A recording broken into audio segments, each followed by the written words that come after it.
Flosstube friends. I hope you're all well. What to tell you? Okay, so obviously for those that watched my last video, it was a good video, but it was a little bit depressing at the end, I know, but at the time that was how I was feeling. And I wasn't sure I was going to do another video, but after receiving all your lovely messages and everything that everybody said, I have to agree, you're all right. I shouldn't let things like that bother me. I think it might have been a lot to do with what was going on, you know, and how I was feeling. I'm very much a very happy person, but then if something upsets me, it tends to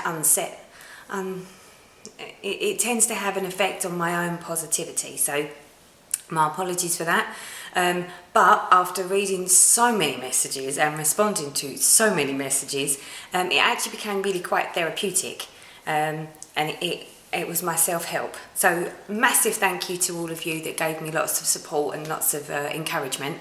And if it wasn't for you, I don't think I would have done another video. So thank you ever so much.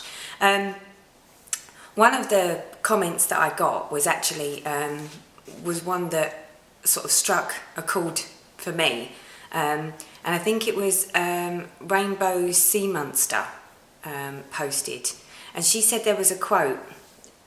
I have to read it because I can never remember it. So the quote was, "Many people would be scared if they saw in the mirror not their face but their character." Do you know what? I love that quote. And I did try to find out where it came from, who originally wrote it, and I couldn't find it, but I completely agree with that, and I love that quote, so thank you ever so much for that. So yeah, so I've decided that I'm going to stay engaged, you know, and I'm not going to give up on Flosstube just because of a few dislikes when I get so many likes, so thank you everyone for that. I have to do a shout out. There's been a shout out I've wanted to do for the last sort of 2 or 3 videos, and every time I do my videos, although I make notes, I tend to just sort of get halfway through them and forget them. So then, you know, and that's why my videos sometimes end up so long. So I've got to do a massive shout out to Ashlyn and Amanda. So Ashlyn, hello sweetie. Apparently Ashlyn is a tiny little baby who for some bizarre reason likes to sit and listen to the sound of my voice. Probably hasn't got a clue what I'm saying. But it gives her mum some downtime and some peace and quiet. So this one's for you, Amanda. What else to tell you? This is going to be a very short and sweet video. Unfortunately, things took a drastic turn for the worst for my family. The day this video got posted. So although the day the video got posted, I think was the 2nd of February, I'd actually done it a day or 2 before, and it took that long to upload the bloody thing. But you'll remember that in that video I was moaning about the fact that my dog Chester was snoring, and that I wouldn't give him a nudge because he's got a heart condition, and that it was important that he got his sleep even if he was snoring. Well, unfortunately, we lost Chester the day the video got posted. After 10 years, so I've had him for 10 years, and his little friend here, this is Fudge. Say hello, Fudge. Say hello. This is Fudge. His little friend here is as lost as we are, if not more, because Fudge is like the little one, so Fudge only ever knows having Chester around, and now that Chester's not around, Fudge is struggling because he doesn't really know how to behave like a dog, or how to be.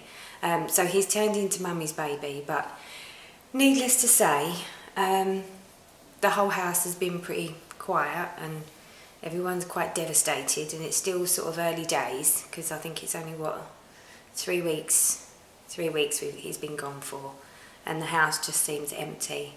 I mean, don't get me wrong, Fudge is definitely keeping us amused. In fact, more so, I'm spending more time with him doing stuff he likes to do, which is basically being a crazy dog, running around in the garden and throwing balls and going for walkies. And so basically we're trying to give him all the stuff we couldn't do before with Chester, because you can't do it if both dogs can't do the same thing. And obviously Chester was equally loved to go out for walkies and he couldn't.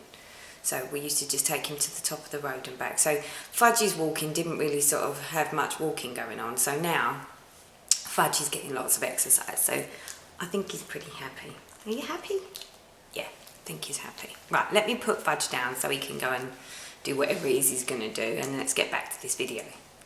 Say bye-bye, Fudge. Say bye-bye. Bye. Okay, so where was I? Okay, I don't really have that much to show, if I'm honest, purely because where I've lost Chester, and Chester was my stitchy buddy. You know, he was the one that always wanted to sit around and always wanted to be laying on the sofa next to me. So as much as I've sort of wanted to stitch, I've just not really had it in me. So progress has been almost non-existent for me. And then to top it all, obviously we lost Chester on the 2nd of February. And my stitchy retreat, so we lost Chester on I think it's the Tuesday, and I had to leave for my stitchy retreat on the Thursday. So at first I was just not going to go, you know, I didn't want to go, and my husband said, look, it's not helping you sitting at home, it would do you good to go away and not have it in your face. So I decided, okay, reluctantly decided I would go. Now, from my house to where the stitchy retreat was in Crewe, should have only took me maybe 2.5 hours in the car, maximum, and I'm talking total maximum. It was almost like an omen, because I got in the car and I left at 10 o'clock in the morning, and I got halfway up the M6, which is a big motorway, heading towards Birmingham Way, and I got stuck in the biggest traffic jam you've ever seen in your life, and it was stationary and gridlocked, and it took me off the M6 and put me onto another road, which was a dual carriageway. I had no way of turning around, I had no way to back out, and then we got stuck. And we got stuck in stationary traffic for over 6 hours. So there I am, sitting in the car, sobbing my heart out, because I'm like, it just wasn't meant to be.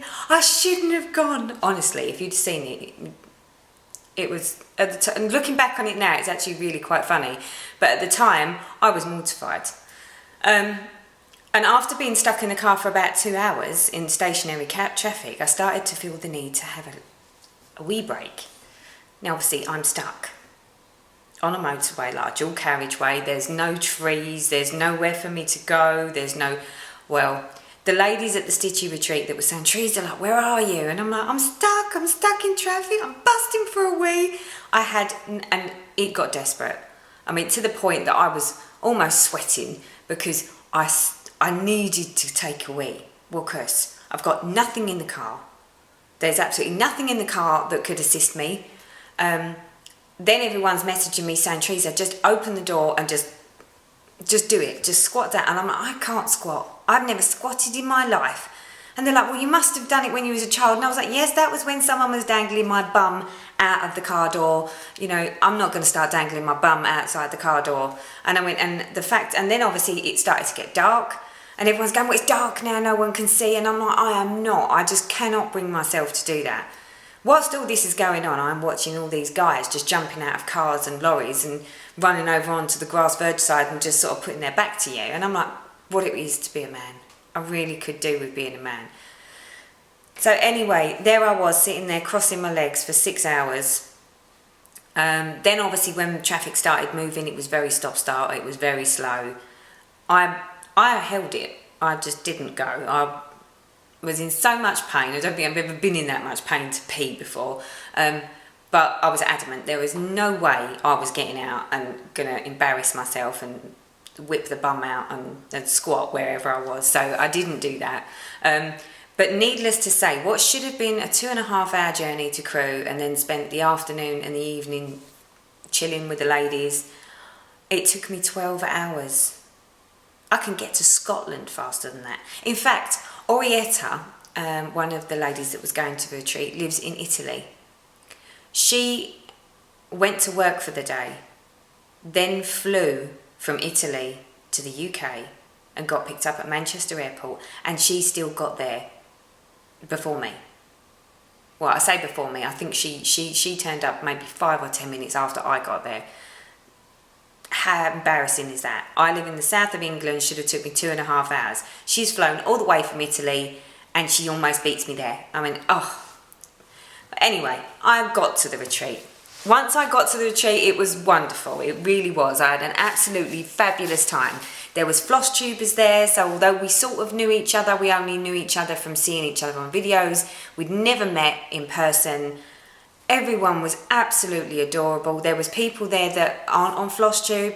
I think some of them have been to other retreats, like Mirabilia retreats. They were equally lovely. Everybody was just so nice.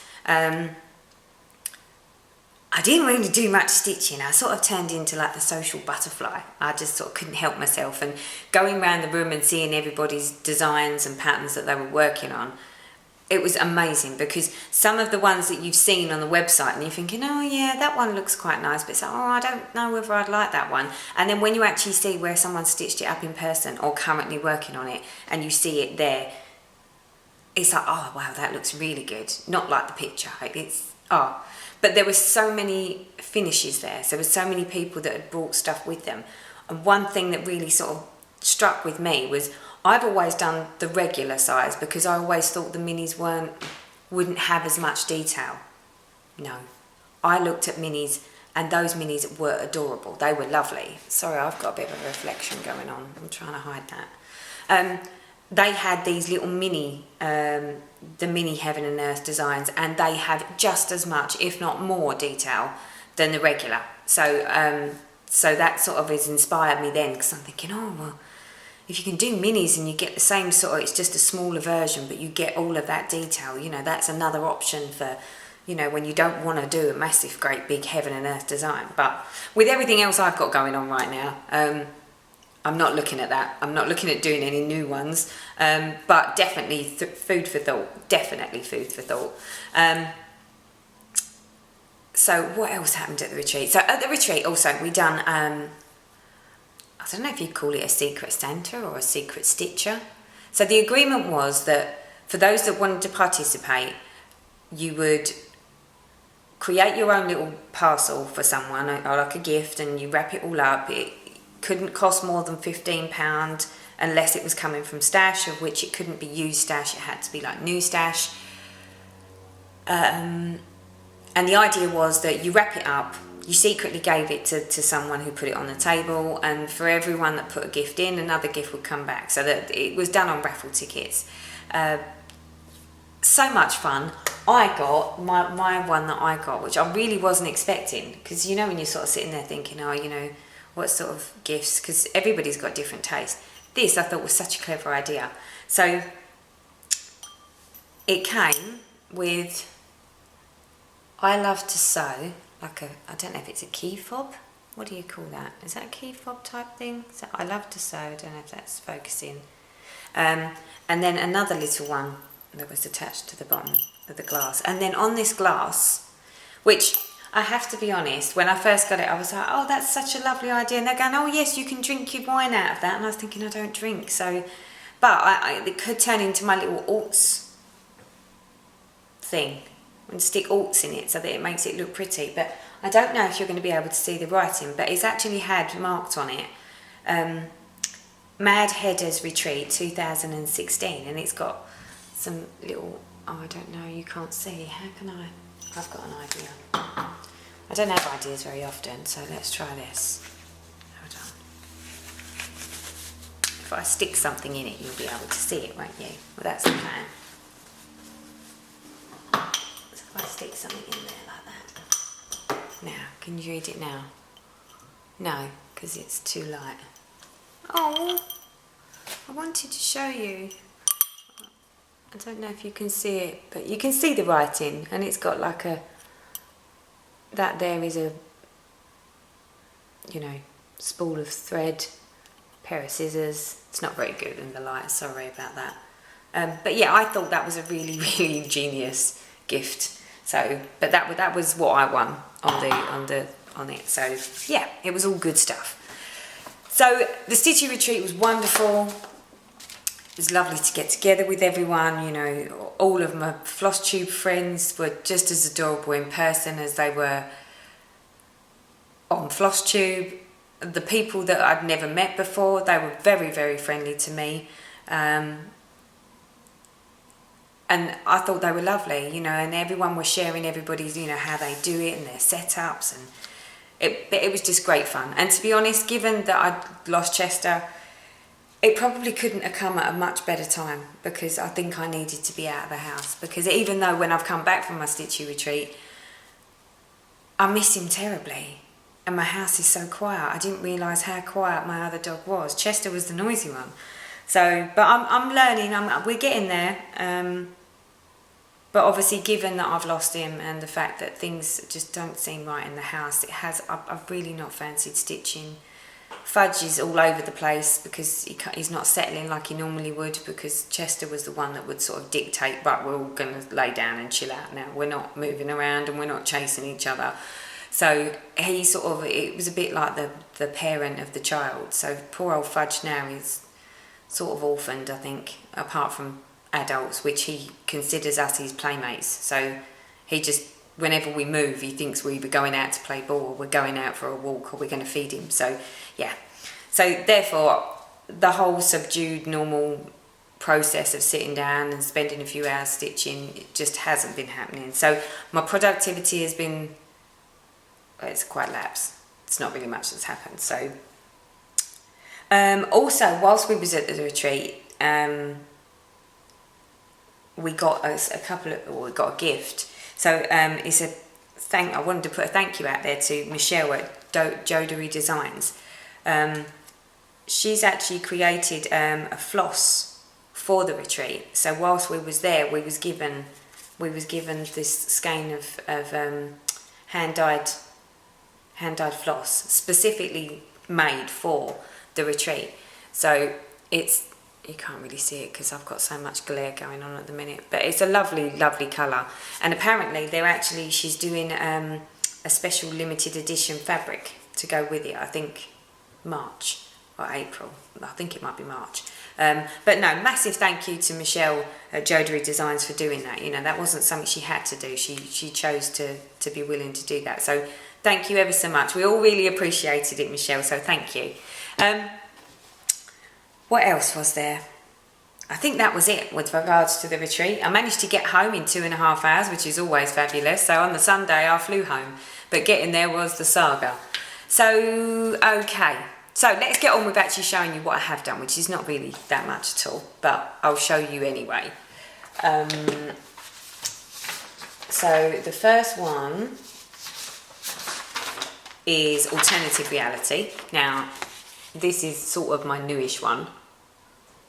And this is the first time doing 25 count 1/1, which I thoroughly love.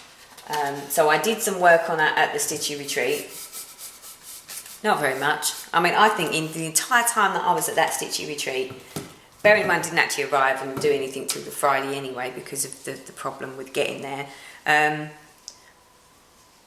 I think I've done no more than about 300 stitches in the entire time I was there.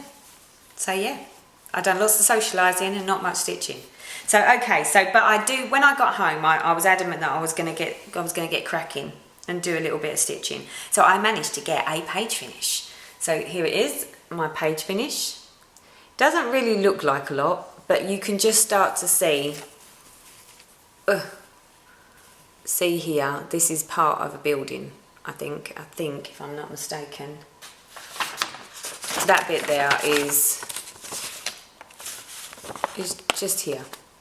So that's that square, that's page 1. So yeah, so we have some productivity at last. So, and I'm loving the coverage of that. I'm loving the 25 count 1/1, which who would have thought that I would be saying that, given sort of the situations and issues in the past videos. Oh no, I can't do it, I can't stand it, it's awful, I can't get it right. Yeah. So, and now, love it. Love it, love it. So I managed to get a page finish on that and then decided, right, okay, that one needs to come out of the equation. Rotate out and bring a new one in. So that is my alternative reality. And again, where I can, I will upload some footage of where you last saw them, just so that you can see what, you know, if I've made any progress.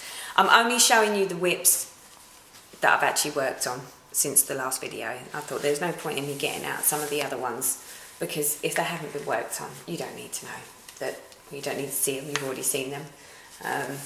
Okay, so next up is my lovely lady. So here she is, Roses of Provence, we've all seen her. This one is sort of turning into a bit of a labour of love. I do like her and I do love her, but then sometimes it's sort of, when you've been working on her for sort of, you get closer to like a 7-day stint, it's like, oh, because it's all very samey, unfortunately. Especially because I'm still on the dress, and I think it was because I thought I was sort of getting close to finishing the dress, and then when I actually had a close-up look, wasn't anywhere near finishing the dress. So yeah, so I think that might be sort of what's making it sort of like, oh, really? Okay, but we have got some more progress on her. I don't know how much you can see. So you've seen her before, and I'll post in a picture now if I found one. And this is where we're at now. So what have I managed to do? So I've basically done a little bit more down here, filled in some more here, and then I've started over here and done across there. So yeah, so that is the progress on my lovely lady, Roses of Provence. So, and I'm really looking forward to sort of starting some skin. I mean, once I get this bit over here a bit more, I think down to about here, if I start to get a bit bored of doing the dress, I've got the option to do the bit that goes up at the side with the roses and bits and pieces. So I've got an option of sort of switching out and doing something a bit different. I'm still undecided on what to do with the skin, because everyone said to me, well, if you're getting bored of doing the skirt, why don't you go up to the top and start working on her? And I was thinking, well, yeah, but once I do that, I've committed myself to what I'm going to do. I really do like the idea of doing the 1/1. But I was going to ask for anyone that does 1/1. I should really actually post this, like a question direct to Carolyn, because Carolyn's so good at these things. When you do 1/1 and you do your back stitch, do you do your back stitch in 1/1, or do you do that in 1/2? Does that stay the same and it's just the skin that changes, or do you... I really do hate this camera and the fact that it switches off whenever it feels like it. Apologies. So yeah, I wasn't sure whether you do, because you're doing the skin 1/1, do you do the back stitch around the skin 1/1, or do you do it 1/2 still? So yeah, if anybody knows that answer. If not, I'll contact Caroline and ask the pro how she does hers. So okay, so yeah, so we've done a little bit on her, not a lot. Alternative reality we've done. QS brace faces. She's literally just come back into the rotation, so she's only been on since I think Saturday. Here's the picture, and this is my current whip. So here's the progress. So really getting loads of colour in now. It is a very colourful piece, and I do really still like this one. So I just need to get rid of some of this, some of the threads hanging, which I've managed to do. I've cleared out this middle section and filled in here. So yeah.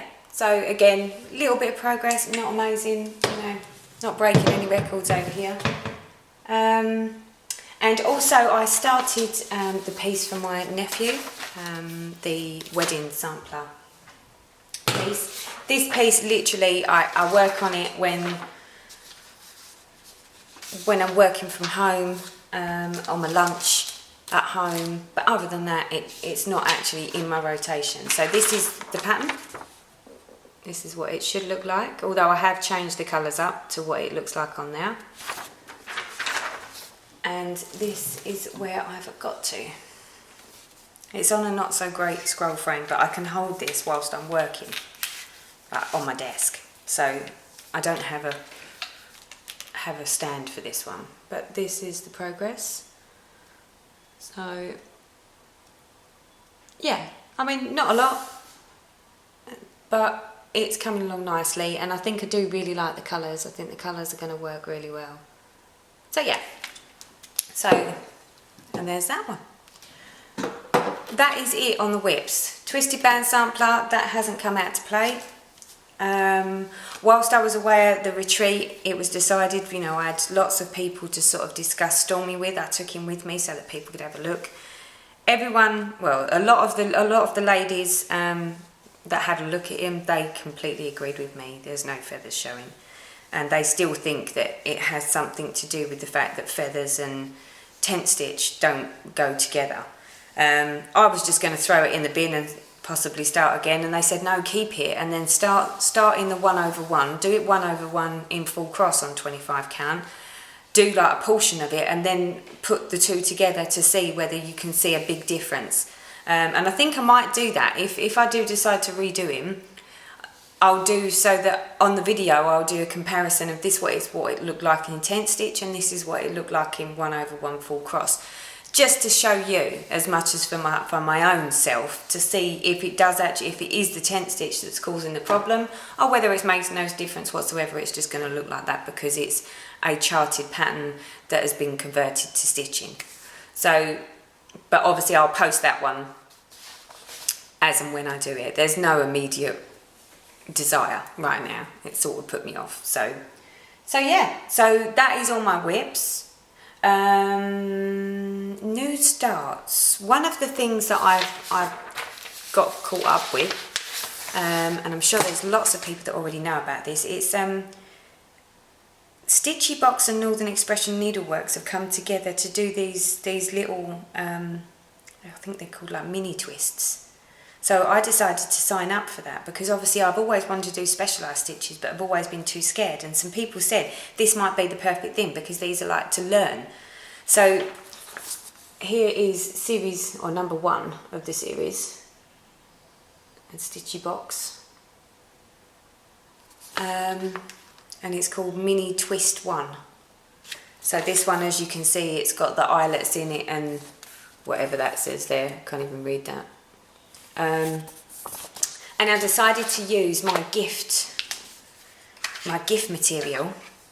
Now I'll be honest, I did already try this and didn't do very well. I failed miserably, so I did that. That's as far as I've got, and then got too frightened to carry on. So yeah, so again, another thing that will be a work in progress that I might need a little help on, but I might wait until I'm with people that have already done it that can give me a bit of guidance on that. So, and the only other thing that I wanted to say was, at last, I succumbed and I purchased, yes, you got it, a Stitch in Time. I couldn't help myself. I decided I was going to do it. I've now just kitted it all up. I was waiting forever for my new sets of frames from Manelium. So this is the size of frame that it needs to go on, and it's huge. It's like, that's how big it is. It's 36 inch, and I'm like, oh, that's scary. But since I was going to the extreme of purchasing the 36s, I decided to get the 30s as well, so that I've got them. So I've got 36s, 30s, 24s, and 27s and 12s. So if I can't cope with what I've got now, then it's either too big or it shouldn't be allowed to be stitched because I haven't got a frame to fit anything on. So, but yeah, so that is basically it. So I've now kitted up a Stitch in Time, and I'm going to wait until it's just one day I decide, oh, I want something new to do, and I'm just going to start it. You know, no decision. There's not like a plan, it's coming into action when. I'm just going to do it when I feel like doing it. And at the minute, I'm loving the QS Grace Faces, so that's what I'm working on. And given that my stitchy bug seems to have waned off because of everything that's been going on, and my little buddy's not here with me anymore, I've decided that I will just stitch what I fancy stitching. There's going to be no, oh yeah, well, it's been a week, I should rotate that out. With the way I'm feeling at the moment and the fact that some nights I'm lucky if I put 2 stitches in because I don't feel like doing it, I'm just going to work on what I'm feeling the love for at the time. So, but that's it. Quick video, quick update for you all. Really busy trying to get back into the swing of work and try and make my house feel like it's normal. Missing my little buddy terribly, but like they say, you know, eventually the tears of sorrow of the loss will be tears of happiness and memories. I mean, he's given me so many lovely memories, but I'm sorry, 10 years is a long time to have a friend that was as good as he was, and then for him to just not be here. So yeah, I'm struggling with that. So, and I'm not going to talk about him anymore because I'll end up crying, because that's all I do most days. But anyway, thank you ever so much everyone for talking me into doing another video, and to, you know, to make sure that I do what I enjoy doing and do it for me and do it for the people that are so lovely and leave me lovely comments. So it's all about you guys and it's all about me. And the ones that are dislikers and the ones that can be that critical, I don't care anymore. I've grown broader shoulders. It took 3 weeks of broader shouldering, and now I'm at broader shouldering. So thank you ever so much everyone. I hope you will have a lovely stitchy week, month, and I will see you probably at the end of March. So take care of all, and have fun.